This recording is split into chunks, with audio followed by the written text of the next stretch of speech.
buenos días. Mi nombre es José David Puerta y el día de hoy vamos a hablar de enfermedad arterial oclusiva de los miembros superiores. Tenemos que tener en cuenta que esta es una entidad poco frecuente e inclusive se dice que pueden causar isquemia de la extremidad hasta el 5% de los casos. Cuando se genera el fenómeno isquémico, principalmente de forma distal, tiene peor pronóstico, hay mayor compromiso o pérdida del tejido y los síntomas pueden ser mucho más severos. El compromiso palmar y digital se dice que es la causa más común y en cuanto a la etiología aterosclerótica es mucho menos frecuente, más o menos entre el 3 al 5% de los eventos arteriales oclusivos son por causa aterosclerótica. Cuando se genera la enfermedad arterial oclusiva, genera una isquemia aguda hasta en el 17% de los casos y eso tiene que ver mucho, principalmente en mujeres y ancianos. En mujeres, digamos, por fenómenos o por condiciones que generen trombofilias o, digamos, condiciones autoinmunes, y en ancianos, principalmente por condiciones cardioembólicas.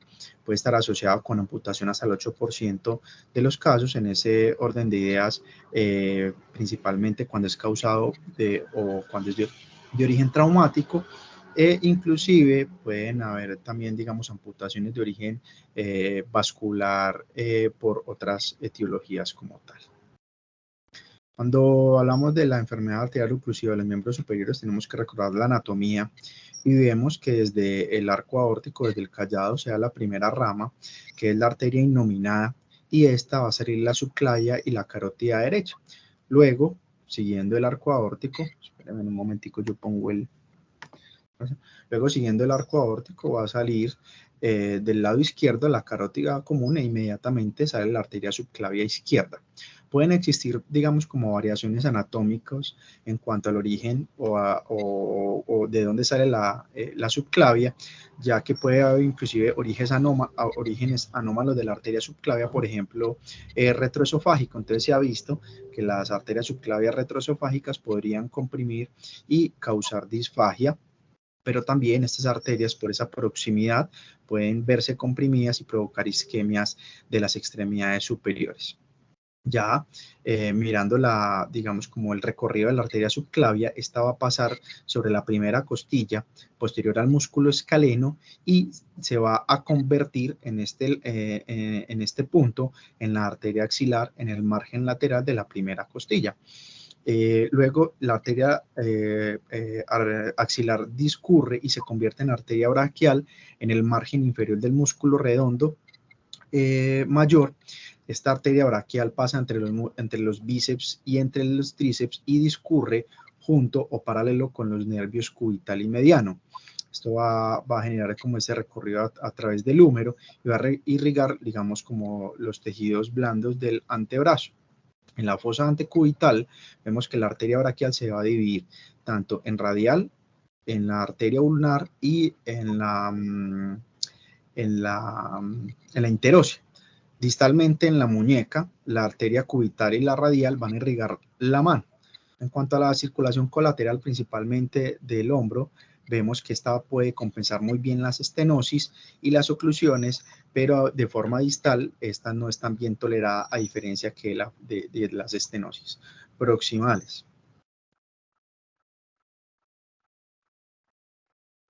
En cuanto a la presentación clínica de la isquemia de las extremidades superiores, esta presentación clínica puede ser variable y puede depender, digamos, de la extensión de la enfermedad de base. Se puede dividir en compromiso de gran vaso y esta, digamos, se ha definido en la literatura cuando ocurre proximal a la muñeca, y cuando ocurre distal a esta se considera que es un componente o un compromiso de pequeño vaso. Así como en las extremidades inferiores, también se presenta la isquemia aguda y esta es principalmente un compromiso de forma súbita y menor de 2 semanas, a diferencia de la isquemia crónica que se presenta o que puede tardar, digamos, más de 2 semanas. Normalmente la isquemia aguda puede ser producto de complicaciones tromboembólicas, por ejemplo, una enfermedad de base, a diferencia de la crónica, que es un fenómeno progresivo de un estrechamiento de la luz arterial. Cuando hablamos de la presentación clínica de la isquemia aguda, es la misma presentación clínica de las extremidades inferiores, donde se presenta dolor, palidez, parestesias, parálisis, pérdida de pulsos e inclusive poiquilotermia. En cuanto a la clasificación de la isquemia aguda, esta, inicialmente fue creada o fue estandarizada en los miembros inferiores, pero se extrapola a los miembros superiores. Esta es la clasificación de Rutherford, donde podemos ver que la clase 1 es un paciente con una isquemia arterial aguda, pero la extremidad es viable, no hay deterioro sensitivo ni motor y el flujo Doppler es permeable, a diferencia, como del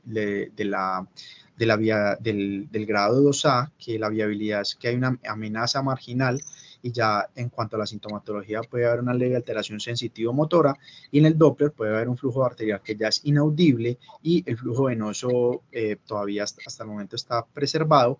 En el grado 2B es un riesgo inminente de pérdida de la extremidad con alteración moderada sensitivo-motora, con un flujo arterial que es inaudible. El flujo venoso en este caso ya se puede ver comprometido. Y por último, ya vemos el grado 3, que ya es un grado irreversible, donde hay una completa alteración sensitivo-motora y hay pérdida de tejido, inclusive necrosis cutánea, y los flujos arteriovenosos son inaudibles en este caso.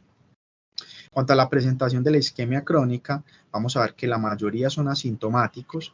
Se puede presentar dolor o fatiga inducidos por el ejercicio, y este dolor o fatiga van a mejorar con el reposo. Hay como unas etiologías, y ahorita vamos a ver un poco más, pero por ejemplo el síndrome de robo de la arteria subclavia no solamente va a tener, como síntomas de la extremidad, sino que puede tener síntomas, neurológicos, como alteraciones visuales, síncope, ataxia, vértigo, entre otros, que también podemos ver en la presentación de la isquemia crónica, fenómeno de Raynaud, úlceras o necrosis. Todo esto, toda esta presentación clínica va a depender del nivel y la evolución de la obstrucción y de los factores de riesgo asociados que tenga el paciente.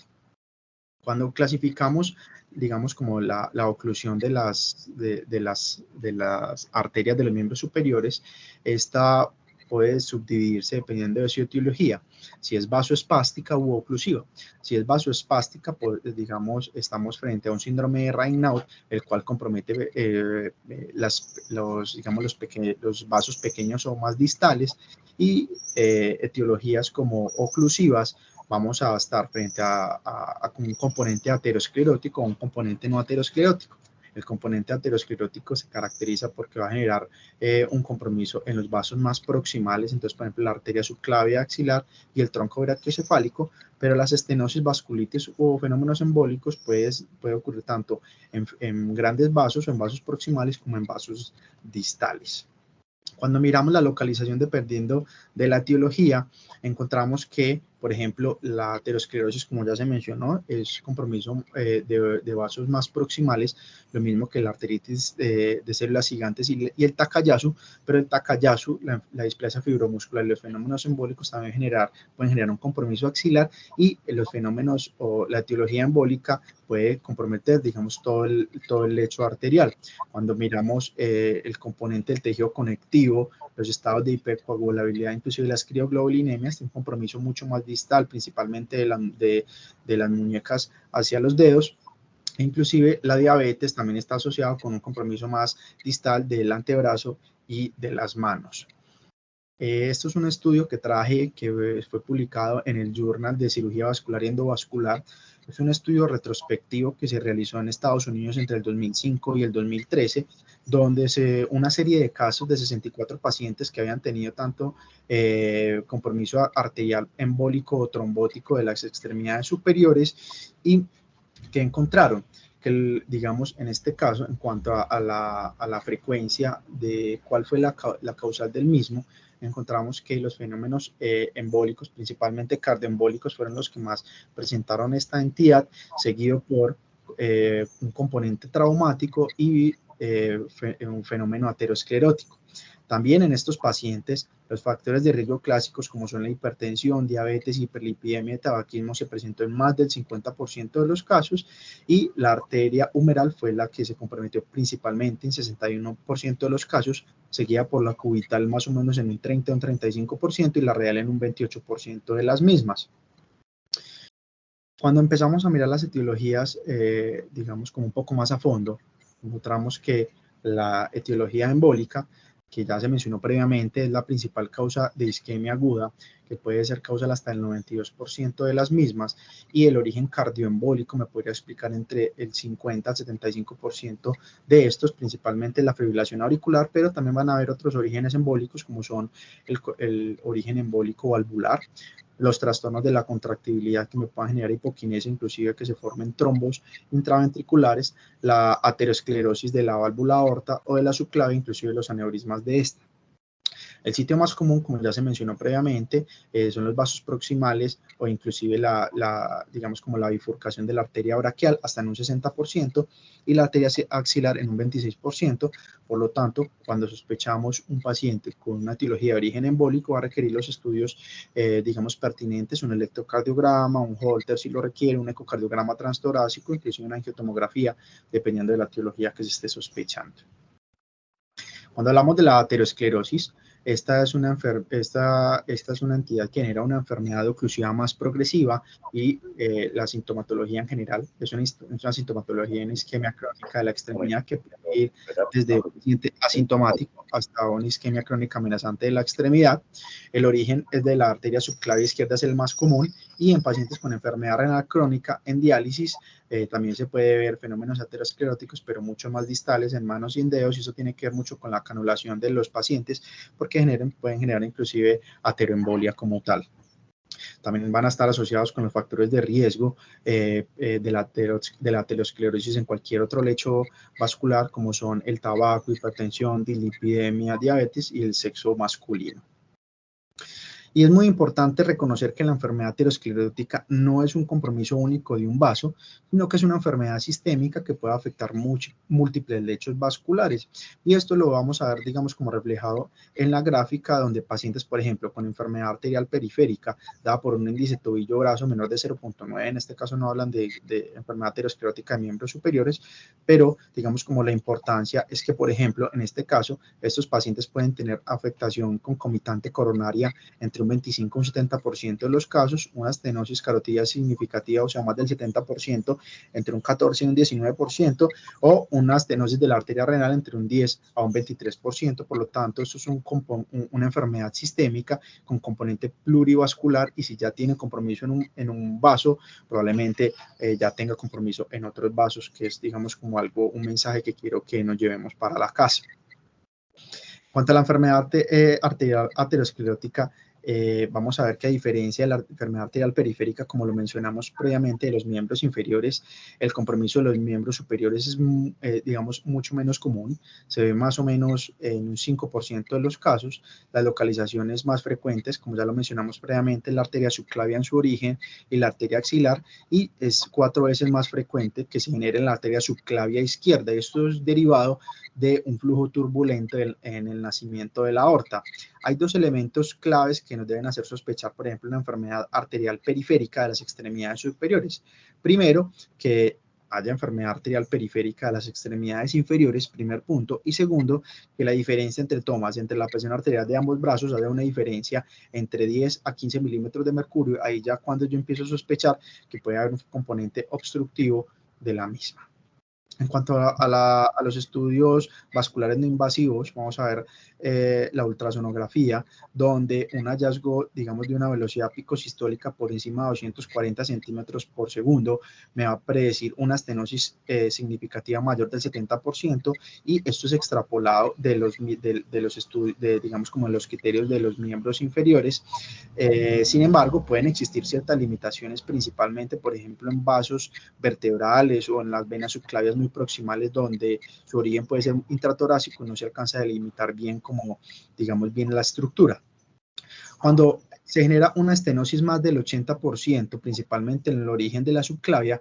Puede haber inclusive un flujo inverso vertebral, o sea, que el flujo no se vea, digamos, hacia donde, digamos, como el patrón de flujo se vea contralateral, por ejemplo, con respecto a la carótida, en un 65% de los pacientes, y un 30% de esos pacientes pueden tener un flujo intermitente de ida y vuelta. Con obstrucciones más o menos del 50% podemos encontrar flujos inversos, digamos, como que un flujo inverso permanente en un 56% de los casos y un flujo intermitente o de ida y vuelta en un 36% de ellos.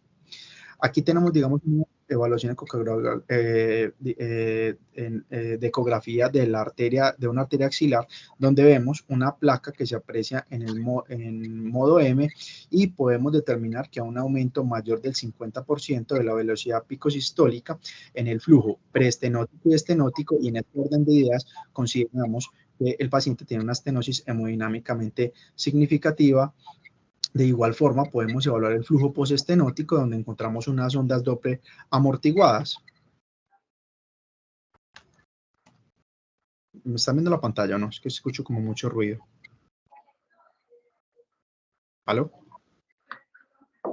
Sí, se está escuchando tú y se está viendo perfectamente. Listo, profe. Vamos a ver otro estudio de Doppler donde encontramos, digamos, una oclusión completa de la arteria axilar, donde hay ausencia, digamos, de color a la exploración. Vemos que hay una recanalización del flujo distal y presenta unas ondas que son amortiguadas, y estas ondas son monofásicas y de baja resistencia. Las ondas, cuando encontramos ondas menores de 15 centímetros por segundo, debemos sospechar que estamos frente a una obstrucción proximal cuando evaluamos los pacientes, principalmente esa circulación que está a nivel cervical. En cuanto al síndrome de robo de la subclavia, encontramos que se genera por una oclusión de la arteria subclavia proximal, y lo que se va a generar es que hay una disminución de la presión de la arteria, hay una disminución de la presión de la arteria subclavia distal. Entonces vamos a ver, aquí hay una estenosis proximal y a nivel distal disminuye la presión por esta misma estenosis, y vemos como, por ejemplo, del lado contralateral, el flujo en la arteria vertebral, cuando se realiza principalmente alguna actividad del miembro superior afectado, en este caso el izquierdo, vemos como el flujo anterogrado se vuelve retrógrado y se devuelve por la arteria vertebral ipsilateral o afectada, llevando el flujo hacia la arteria vertebral, y esto me va a generar digamos, como trastornos de la perfusión a nivel de la circulación posterior o de la arteria basilar, generando un fenómeno que es la insuficiencia vertebrovasilar. Esto me puede generar síntomas como mareos o síncopes ipsilaterales de la extremidad, por ejemplo, que tiene el fenómeno oclusivo. También pueden haber pulsos radiales y cubitales ipsilaterales que pueden estar débilmente, pueden palparse débilmente, pero cuando se hace actividad hay ausencia de este. En cuanto a, digamos, como al comportamiento de la sintomatología de los pacientes, les traigo un estudio que fue publicado en el 2010, donde se evaluaron 7.881 pacientes con un dúplex carotidio, y se seleccionaron en este orden de ideas los pacientes que tenían una diferencia de presión arterial por encima de 20 milímetros de mercurio de una extremidad a la otra. De estos pacientes, 61% se evidenció únicamente por estudios no invasivos, digamos, en este orden de ideas, Doppler carotidio. Tenían robo de subclavia completa, 23 tenían robo parcial, y el 16% no tenían robo de la subclavia. Sin embargo, únicamente 38 pacientes tenían síntomas asociados. Por lo tanto, perdón, por aquí, que no me está pasando, ya.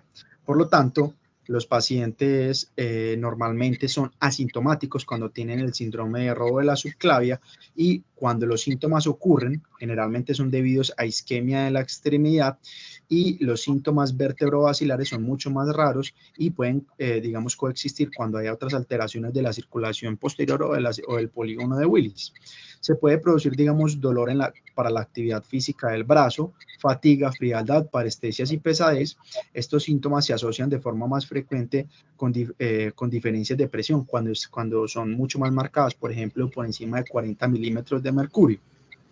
En cuanto a los síntomas neurológicos, son productos de isquemia de la circulación posterior y podemos evidenciar, por ejemplo, vértigo, ataxia, diplopía, nistagmus y síncope.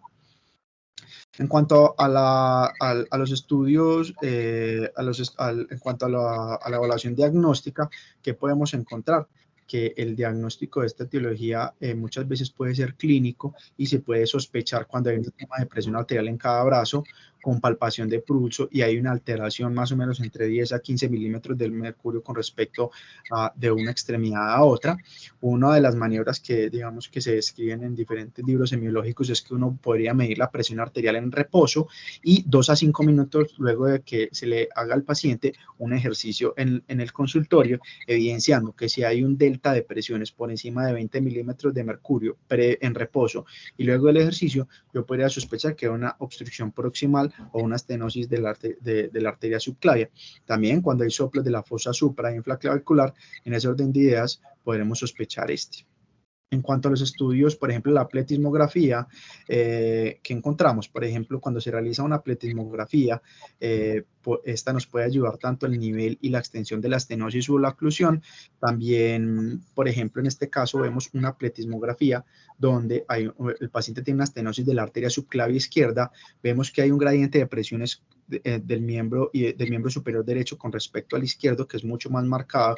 Inclusive, por ejemplo, aquí es 129, aquí es 104, o sea, hay un delta más de 10, hay una disminución de las ondas de volumen, también nos puede ayudar, digamos, la fotopletismografía digital en este caso, donde digamos, nos confirma que hay una obstrucción proximal digamos, como de la circulación. En este orden de ideas podría ser axilar o inclusive subclavio, inclusive del tronco brachiocefálico. En cuanto a la ecografía Doppler, vamos a ver que nos puede ayudar para la detección de estenosis u oclusión, también para la gravedad y para la extensión de la misma. Cuando hay una oclusión del tronco brachiocefálico derecho, las velocidades, digamos, de ahí hacia distal van a estar, digamos, reducidas en toda la extremidad, lo mismo también en la carótida común. Y el flujo postestenótico, digamos, dependiendo de donde encontremos la lesión o donde se encuentre la lesión, va a ser monofásico de la arteria subyacente e inclusive si es la obstrucción, como se mencionó previamente, el flujo va a ser invertido en la arteria vertebral ipsilateral cuando hay estenosis principalmente más del 70%.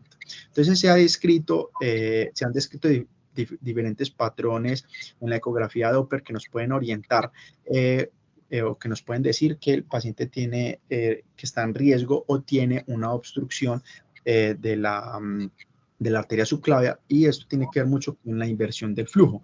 Entonces, por ejemplo, las formas de la onda de la arteria vertebral, todo eso son patrones de la arteria vertebral digamos, en robo de la subclavia. Entonces, acá vemos un flujo normal donde el flujo mediosistólico, que es esta curvita que se hace acá, este acme, es mayor que la velocidad del flujo telediastólico, que digamos es cuando ya termina la onda, pero digamos cuando se empieza a generar o cuando ya hay obstrucción proximal del flujo, encontramos que el flujo mediosistólico se equipara al flujo telediastólico digamos, cuando ya hay cuando se empieza a avanzar en la estenosis, inclusive el flujo mediosistólico ya se equipara a cero, inclusive el telediastólico es mayor que el mediosistólico, y ya en el patrón D vemos que el flujo mediosistólico está invertido, en el E el flujo prácticamente está invertido excepto por un pico protosistólico, y en el F encontramos que todo el flujo de la arteria basilar está invertido como tal. Hay otros, digamos, estudios imagenológicos que nos pueden, digamos, como ayudar a caracterizar e inclusive a planeamientos quirúrgicos, como son la angiotomografía y la angioresonancia. Esos son de elección principalmente en lesiones cuando son muy proximales, por ejemplo, supraórticas. En la angioresonancia también me va a dar información no solamente estructural, sino funcional, y me puede distinguir entre, por ejemplo, entre perfusión anterograda y retrograda de la circulación vertebral. También valora la gravedad de la estenosis, por lo tanto es un estudio que ahora, digamos, tenemos muy en consideración en este tipo de pacientes. La arteriografía es el gol estándar, pero debido a que es un estudio invasivo, ha sido reemplazado por las otras imágenes previamente mencionadas. Esta tiene la ventaja que no solamente sirve para diagnóstico, sino que también permite manejo endovascular y me podría ayudar como a diferenciar entre origen embólico y trombótico. En ese orden de ideas, por ejemplo, una arteriografía ecografía, cuando se sospecha embolismo, cuando digamos en las imágenes hay un borde más liso y redondeado, digamos como de la lesión, y hay múltiples defectos de llenado sin colaterales. En cambio la trombosis puede haber un borde liso pero no redondeado, que eso orientaría digamos como al que está realizando el examen, que es un fenómeno trombótico. Respecto al tratamiento endovascular, esto es un estudio de 274 pacientes que fueron tratados para la estenosis de la arteria subclavia. 165 se trataron para manejo conservador y 109 recibieron angioplastia percutánea. En un seguimiento a 4 años, ¿qué es lo que se encontró? Que en cuanto a los parámetros hemodinámicos documentados por ecografía Doppler, mejoraron en los pacientes con stent, pero cuando se evalúa la sintomatología y el riesgo de presentar estenosis por la obstrucción, no hubo diferencia entre los dos grupos. Entonces, digamos, ¿cuál es la conclusión en este orden de ideas? Que el manejo intervencionista en este grupo de pacientes se debe tener en cuenta únicamente cuando hay sintomatología severa, y eso ¿cómo se define? Cuando hay una isquemia aguda o una isquemia crítica a la extremidad, si los síntomas son recurrentes, o inclusive ya si tiene sintomatología neurológica, o si la lesión es muy extensa y tiene pobre colateralización. Otra entidad a tener en consideración es el síndrome del opérculo torácico, y vamos a ver que la compresión de la arteria subclavia puede ocurrir en 3 sitios principales. El primero es la brecha, digamos, la brecha del músculo escaleno anterior, y vamos a ver que la vemos acá. En este punto se puede comprimir también no solamente la arteria, sino el plejo braquial. Vamos a ver que la vena no pasa, digamos, por este triángulo escaleno, por lo tanto aquí no se genera ningún fenómeno venoso.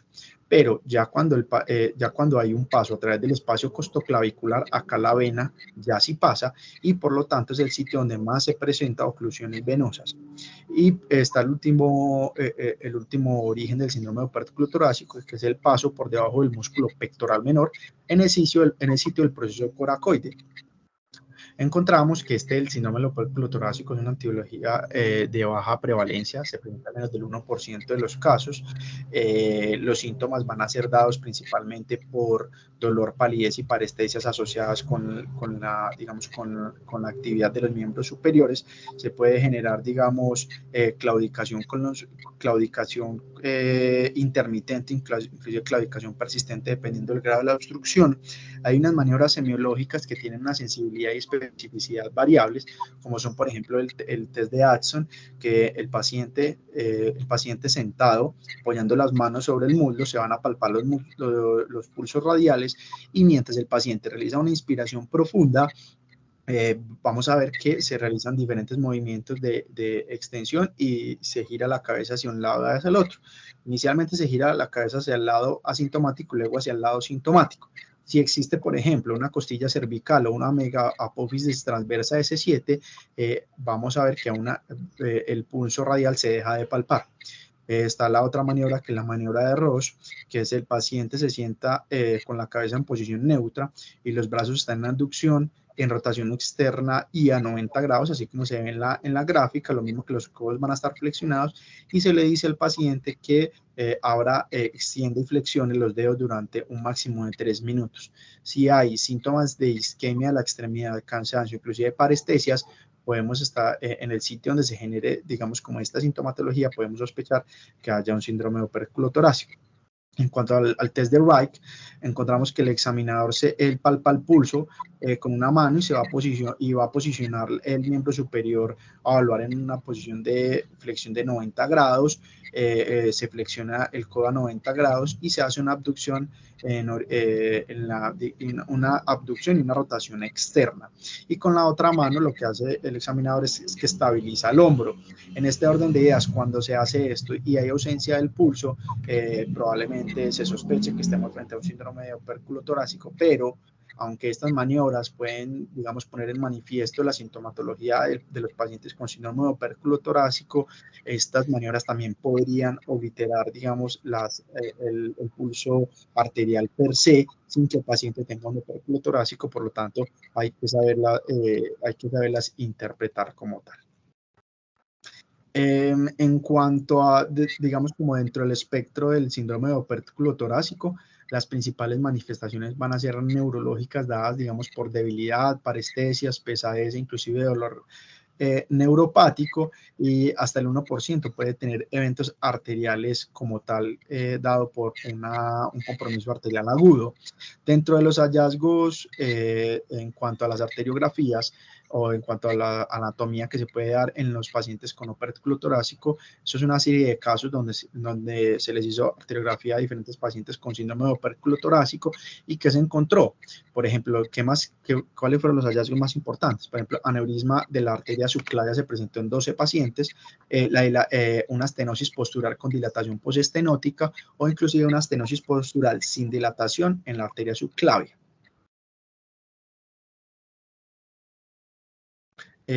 Cuando hablamos de la ultrasonografía del opérculo torácico, vemos, por ejemplo, en la primera imagen donde observamos una dilatación de la arteria subclavia. En la segunda imagen se muestra, digamos, que se realiza un barrido ecográfico y no hay evidencia ni de estenosis ni otras alteraciones asociadas. En la tercera imagen vamos a ver cuando se realiza la maniobra de Addison, donde a nivel proximal está esta estrechez de la arteria subclavia y las velocidades alcanzan inclusive hasta 500 centímetros por segundo. Y en la última imagen se aprecia el flujo postestenótico, que digamos es un flujo de baja resistencia con velocidades bajas. Cuando evaluamos el tratamiento de esta, vemos que el tratamiento es multimodal y va a depender mucho de la sintomatología del paciente. Entonces puede ir desde terapia física, inyecciones de agentes anestésicos, por ejemplo esteroides o toxina botulínica interescalénica, inclusive procedimientos un poco más invasivos como cirugía descompresiva, trombolisis dirigida por catéter si se presenta un síndrome de opérculo torácico arterial, que esto es muy raro, embolectomías quirúrgicas y resección en anastomosis primaria. ¿Qué es lo que pasa? El manejo quirúrgico tiene una mortalidad, digamos, muy baja y una resolución del opérculo torácico hasta más del 90%, pero hay que tener en cuenta que tienen una morbilidad más o menos del 13%, y esto es dado porque pueden haber lesiones transitorias o permanentes del plejo braquial, pueden haber retrombosis de la misma, inclusive lesiones como hemotoras o neumotoras, inclusive fuga linfática. Cuando evaluamos, digamos, el manejo endovascular en estos pacientes, no hay mucha evidencia. En este caso les traigo pacientes con un síndrome de opérculo torácico. 869 pacientes se trataron de opérculo torácico. De esos 7 se llevaron a reparación mediante stent, y de esos 7, 2 requirieron reintervención por trombosis del stent y una requirió angioplastia. Por lo tanto, hasta el momento no hay evidencia, digamos, la evidencia es muy pobre para el manejo endovascular como tal de estos pacientes. En cuanto a la etiología vasculítica, encontramos que las vasculitis van a generar un compromiso principalmente de la aorta y sus ramas. El principal sitio de afectación van a ser las arterias subclavias y también la raíz aórtica. ¿En quién sospecha uno esto? En pacientes menores de 40 años, principalmente mujeres, cuando hay asimetría de los pulsos, diferencia de la presión arterial de las extremidades superiores o de las superiores con las inferiores, claudicación de la extremidad superior como tal.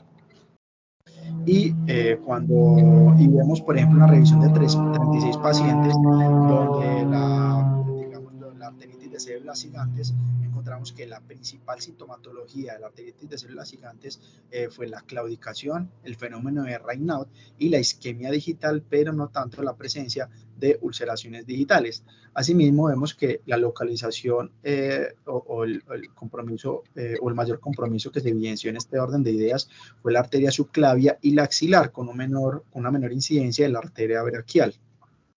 Y en estudios, digamos, como un poco más especializados, sea por PET scan o por angioresonancia, encontramos que los pacientes con vasculitis de gran vaso, estos hallazgos va a depender de la actividad de la enfermedad y el grado de la estenosis que se genere.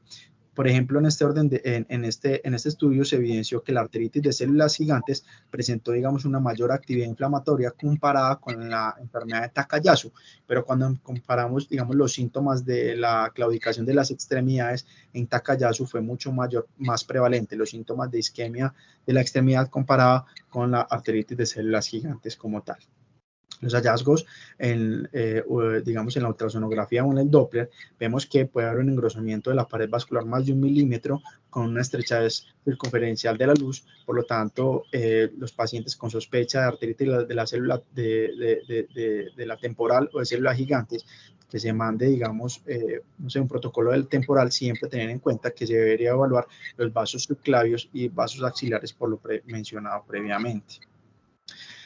El síndrome de Raynaud, vemos que en el síndrome de Raynaud se va a generar, digamos, una isquemia digital intermitente, donde se va a caracterizar porque hay una presentación tanto o de 2 fases, palidez, cianosis y rubicundez.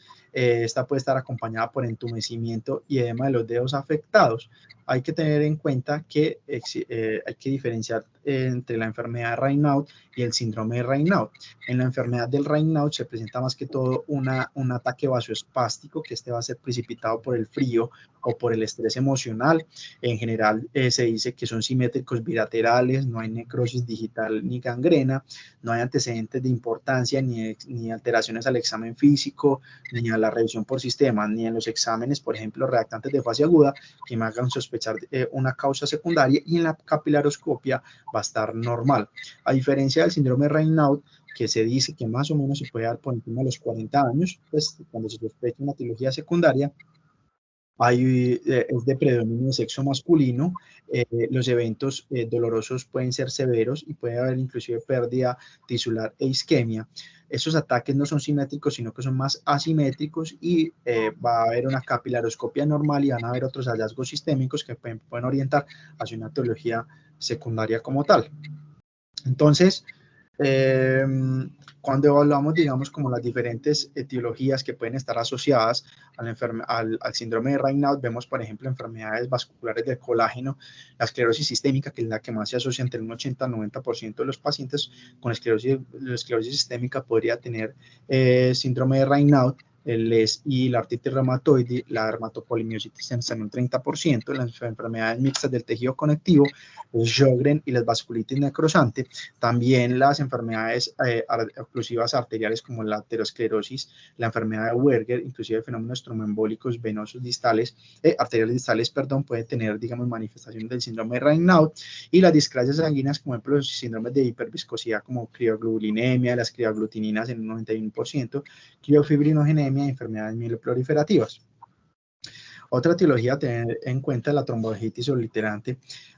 No tenemos pruebas diagnósticas confirmatorias de esta enfermedad, excepto la biopsia, y claramente, como por lo mencionado previamente, es un diagnóstico de exclusión y tenemos que basarnos en los criterios de Shionoya y Olin para, digamos, tratar de encasillar a estos pacientes dentro de esta clase, dentro de este grupo. Entonces, hay unas características sine qua non, por ejemplo, pacientes pacientes tabaquistas, pero no solamente el tabaco, sino que la marihuana o derivados del tabaco también están asociados con tromboangitis obliterante, edad menor de 45 años, que se evidencia, digamos, isquemia digital y cambios típicos de Weber, donde se descarte las otras etiologías que puedan, digamos, como generar estas manifestaciones. La pletismografía puede ser, digamos, un examen de ayuda en este tipo de pacientes, pero una pletismografía normal no descarta la enfermedad, puesto que yo puedo tener una enfermedad muy distal y no se vería en la pletismografía, por lo tanto me apoyaría también en la fotopletismografía.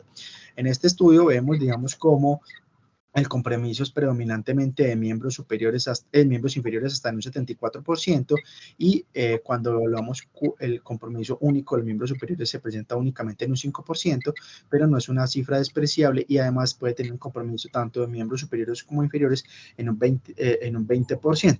Y los lechos más comúnmente afectados son los lechos más distales, por ejemplo, los del antebrazo. Entonces vemos, por ejemplo, la arteria ulnar, la radial, el arco palmar y las arterias digitales, que son las que más se comprometen en este caso. Digamos, luego de establecer la clínica y la posibilidad o la probabilidad de enfermedad de Weber, existen otros, digamos, como otras ayudas diagnósticas, como son la arteriografía, otras imágenes, donde la importancia de la arteriografía radica en establecer imágenes sugestivas e inclusive descartar otras causas alternas. Entonces, por ejemplo, si yo tengo una oclusión segmentaria intercalada con segmentos enfermos y normales, colaterales en sacacorchos, estos, digamos, como esto tiene una alta probabilidad, muy sugestiva enfermedad de Weber como tal. Otras etiologías, como son, por ejemplo, el robo arterial dado por una hipoperfusión distal después de un acceso de diálisis. Esto se puede generar entre el 5 a 10%, principalmente verse afectada la arteria braquial, una oclusión de la arteria radial entre un 3 al 10% por accesos radiales por algún cateterismo, algún procedimiento endovascular. Y lo importante acá es que hay que mirar la arteria ulnar y el arco palmar si tienen flujo colateral y si tienen, digamos, como que subsanan o digamos como que pueden tener o digamos que no se genera una isquemia aguda de la extremidad, sino que se genera, digamos, como buena colateralidad para determinar si se genera alguna intervención o no. Los aneurismas son raros, principalmente la subclavia axilar, pero también pueden haber otras etiologías como traumas, radioterapia, trombosis in situ, trombofilias, inclusive el COVID-19 se asoció más o menos entre 1.5 y 1% de fenómenos trombóticos arteriales de novo. En cuanto al manejo médico, principalmente, digamos, como la etiología aterosclerótica en las diferentes guías como tal que revisé, ninguna tenía, digamos, como un apartado de enfermedad arterial periférica de miembros superiores, únicamente esta del SBS del 2017, que nos habla que en este tipo de pacientes hay que controlar los factores de riesgo cardiovasculares para reducir el riesgo cardiovascular como tal. Y cuando miramos la terapia de protección vascular, tampoco hablan, por ejemplo, en el Voyager ni en el Compass, de enfermedad arterial periférica de miembros superiores. Por lo tanto, el manejo médico va a ser extrapolado digamos, de la enfermedad arterial de los miembros inferiores. Vamos a ver que en general uno recomienda estatinas para un LDL menor de 55, una disminución menor del 50% del LDL, también fármacos antiagregantes plaquetarios en pacientes sintomáticos o que se lleven a revascularización, las prostaglandinas van a tener un beneficio en la resolución de úlceras y únicamente en el dolor en reposo, pero eso es más manejo sintomático, el nifedipino y niveles de fosfodiesterasa para el fenómeno de Raynaud. En la isquemia aguda, vamos a ver que en estudios previos, 50-75% de estos pacientes persistían con síntomas y tenían pobre pronóstico de la isquemia a la extremidad. Actualmente se desconoce la duración óptima de la terapia de antiagregación luego de un implante, un stent en la arteria subclavia, pero se extrapola, digamos, como en las extremidades inferiores, que uno puede terminar entre 1 a 3 meses y posterior a esto darle una antiagregación con un solo agente. En cuanto al manejo de la isquemia aguda, tener en cuenta que vamos a ver, en estos pacientes se les pone anticoagulante, manejo del dolor y voy a clasificar. Si el paciente tiene un Rutherford 1, como se expuso previamente, vamos a determinar si se hace una revascularización en horas y se hace una arteriografía y se determina si hay una lesión vascular subyacente, si está presente o ausente. Si está presente se trata, o si está ausente se hace manejo médico. Lo mismo el Rutherford 2 y en el Rutherford 3, lo que ya es una extremidad inviable, por lo tanto requeriría amputación. En cuanto al manejo endovascular, se puede considerar en pacientes sintomáticos y asintomáticos. Por ejemplo, en pacientes sintomáticos, pacientes con AIT, eventos cerebrovasculares, síndrome de robo de la subclavia, disfunción del acceso de hemodiálisis y pérdida de la calidad de vida, o en pacientes asintomáticos si se va a hacer una revascularización coronaria de la arteria mamaria interna, una estenosis con fístula arteriovenosa ipsilateral de la diálisis, o que tengan una estenosis bilateral significativa con una oclusión de la subclavia que impide la monitorización de la misma. Cuando se evalúa angioplastia versus stent para la estenosis de la arteria subclavia, no hay ensayos clínicos, todos son observacionales retrospectivos y sugirieron que la colocación de stent después de una angioplastia percutánea podría ser superior a la angioplastia sola en los pacientes con estenosis de la arteria subclavia. En cuanto al manejo quirúrgico, vamos a ver que esto va a depender mucho del riesgo quirúrgico del paciente. Si mi paciente tiene un riesgo quirúrgico bajo con una oclusión de la arteria subclavia, uno podría considerar darle manejo quirúrgico, principalmente si el manejo endovascular ha fallado o está contraindicado, si tiene una enfermedad extensa o hay una reclusión post-stent, y dentro de las intervenciones que uno podría considerar en este caso son bypass carotido subclavia con injertos protésicos o bypass extraanatómicos extratorácicos. Otros manejos que van a estar asociados, por ejemplo, simpatectomía torácica en esos pacientes con Raynaud refractario al manejo sintomático o al manejo médico, y tiene alto riesgo de recidiva de 3 a 6 meses como tal. Entonces, en cuanto a la estenosis de la arteria subclavia, ¿qué debemos tener? en cuenta, se debe considerar que la revascularización en los pacientes sintomáticos con estenosis o oclusión con un grado de recomendación 2A y uno debe mirar los riesgos y los beneficios de poner estenocirugía, entonces uno se debe discutir caso por caso e individualizar el paciente como tal. Y por último, las conclusiones es que la enfermedad arterial oclusiva de las extremidades superiores es menos frecuente que las extremidades inferiores. La principal causa de isquemia aguda es embólica y de la crónica son fenómenos ateroscleróticos y de autoinmunidad. La mayoría de los pacientes son asintomáticos, excepto cuando es aguda o cuando hay una estenosis severa y progresiva por encima del 70%. El diagnóstico va a ser clínico y las imágenes permiten conocer la extensión, localización y severidad. Hay poca evidencia sobre digamos, sobre el mejor tratamiento para estos pacientes y el manejo médico está indicado en la mayoría de los pacientes con isquemia crónica de la extremidad. La anticoagulación y tromboembolectomía están indicados principalmente en pacientes con isquemia aguda y el manejo quirúrgico con bypass se realiza cuando falla el manejo endovascular o cuando hay riesgo o cuando hay bajo riesgo quirúrgico. Y eso es todo lo que traemos hoy. José, muy bien. Yo te hago una pregunta, José. Así como en miembros inferiores, el criterio diagnóstico que define la presencia de la enfermedad es un índice tobillo-brazo menor de 0.9, ¿cuál es el criterio diagnóstico que define la presencia de enfermedad crónica en miembros superiores? Profe, digamos lo que yo intenté y busqué, pues no hay nada como un parámetro así como el ITB, inclusive en todas las guías aparece ITB, ITB, ITB, pero uno podría pensar principalmente como ese delta de presiones, más de 20 milímetros de mercurio de una extremidad donde uno puede sospechar que haya un compromiso, digamos, de la arterial, profe, pues como ese delta de presiones principalmente y la morfología obviamente de las ondas comparado con el lado contralateral. Hay un índice que más o menos que decía un índice muñeca-brazo, pero ese índice muñeca-brazo no, lo busqué y no estaba ni siquiera validado. Entonces, profe, no, digamos de lo que revisé no encontré como un parámetro en sí que me lo defina, ¿no, profe? Bueno, yo tengo algunos comentarios de la charla. Lo primero es que uno no puede como meter en el mismo saco, no puede mezclar isquemia arterial aguda de miembros superiores con enfermedad arterial crónica. Son dos patologías completamente diferentes, al igual que miembros inferiores que se pueden entrecruzar en algunas cosas. La enfermedad arterial aguda sí la ve uno con alguna frecuencia y en el 90% pienso yo que son fenómenos embólicos, casi siempre desde el corazón, pacientes con fibrilación auricular o con trombos cardíacos, o desde fenómenos ateroembólicos a partir de la aorta proximal, del arco aórtico. Entonces, pero eso es un capítulo aparte que se ve con frecuencia. Ahora, la enfermedad arterial crónica en miembros superiores es menos frecuente o se ve clínicamente menos frecuente que la enfermedad arterial aguda.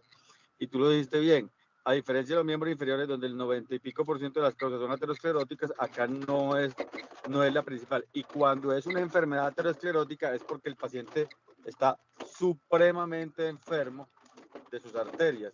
Es decir, tiene una enfermedad polivascular y es por pacientes que tienen aortas muy enfermas, tienen enfermedad arterial de miembros inferiores, ya son infartados, tienen muchos factores de riesgo cardiovascular, porque generalmente la aterosclerosis tiene un orden de compromiso de órganos y los miembros superiores diría yo que están entre los últimos, entonces es poco frecuente.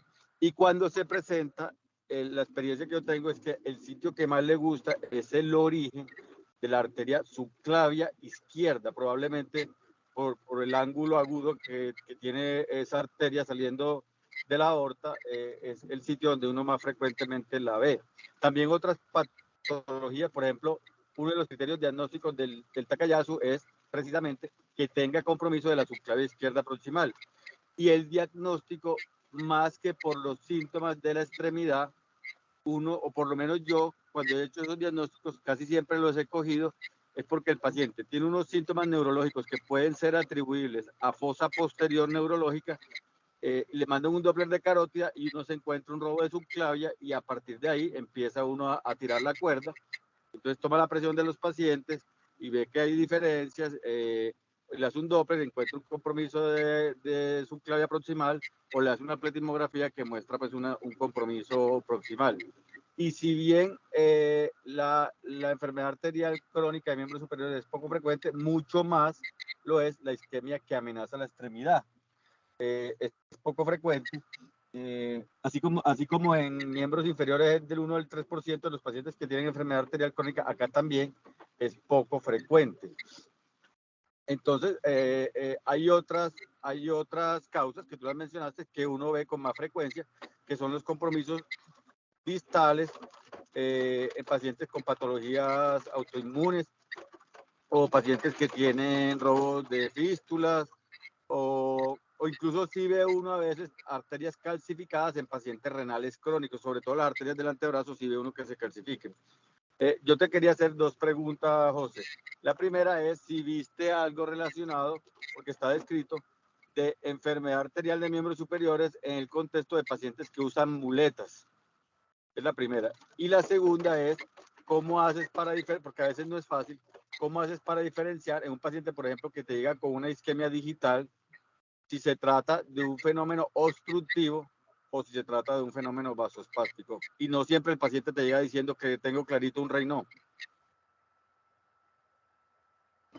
Profe, entonces la primera, sí, profe, está claro y está definido que inclusive hay ciertas medidas de las cuales uno debe tener la muleta, ya que el trauma repetitivo, digamos, principalmente de la arteria axilar o de la arteria, principalmente axilar o humeral, puede favorecer, digamos, que se generen ese engrosamiento intimal, inclusive pueden haber daño del endotelio y puede favorecer una aterosclerosis temprana. Entonces, sí se describen esos pacientes principalmente de ese trauma repetitivo por el uso de las muletas. Por lo tanto, los fisiatras recomiendan, digamos, como tener más o menos una medida prácticamente hasta el hombro, no hasta la axila, y que uno se apoye o que haya un apoyo del brazo frente, digamos, como a la muleta y no pues de la muleta, pero a la parte inferior, no a la parte superior, y no colgar la extremidad en la parte superior, porque puede favorecer este proceso.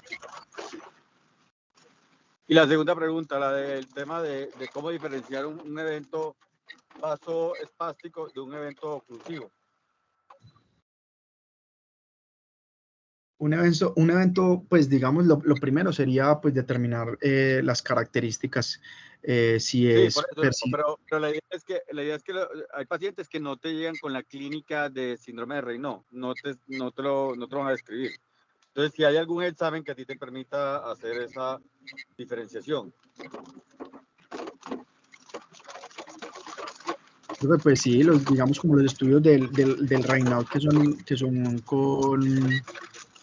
con vasotónicos, y con esto ya uno determina si es inducido o ya es por persistencia de los mismos. No. Entonces lo que tú puedes hacer es una fotopletismografía digital o una pletismografía de la mano con maniobras de vasodilatación. Entonces, para que lo busques. Entonces uno le da al paciente un vasodilatador que es un trago de aguardiente y con eso puede saber si cuando se estimula una vasodilatación mejora el flujo o no. Entonces ya si se mejora, pues obviamente es un fenómeno espástico, y si no, pues un defecto fijo. Entonces echar una miradita al tema, ¿viste? Le doy la palabra a los profesores de la sección. Vi que está el doctor Felipe ahí. Adelante, profe.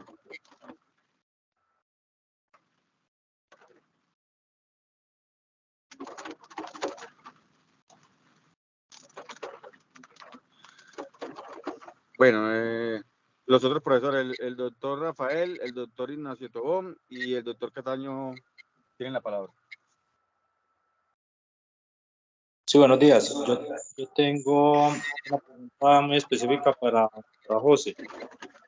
Bueno, si bien en los miembros inferiores está claro para nosotros, pues al menos de que la pletismografía nos brinda mucho más información que un ecodoppler, me queda duda si en los miembros superiores igual, básicamente, porque la enfermedad arterial obstructiva en los miembros superiores no siempre es por la aterosclerosis, y pensaría uno que un ecodoppler le da mucha más información de la pletismografía. ¿Qué opinas tú al respecto, José? Pues digamos, como lo mencionaba en la charla, pues en cuanto a los hallazgos en el Doppler, muchos son extrapolados de los miembros inferiores, pues no, o digamos de lo que yo revisé hasta el momento, no hay como un consenso que me diga, vea, estos son los valores exactos para determinar que el paciente tiene una estenosis de los miembros superiores, solamente es extrapolado de los miembros inferiores. En cuanto a lo, digamos, como a la información que me puedo orientar, sí, profe, digamos, como si es un fenómeno vasculítico, podría, digamos, orientar sobre ciertos hallazgos de engrosamiento de la pared, inclusive uno podría determinar la extensión del, digamos, como el compromiso del lecho arterial. Y pues hagamos de la pletismografía, era lo mismo que le respondí ahorita al profe, pues de lo que busqué no hay como parámetros estandarizados, es como más que todo esa diferencia de presiones de los miembros superiores e inferiores y mirar mucho las ondas Doppler, y las ondas de volumen para, digamos, caracterizar y determinar cuál segmento podría estar obstruido, profe. Pero digamos, como en esta área es un poco más gris la información como tal.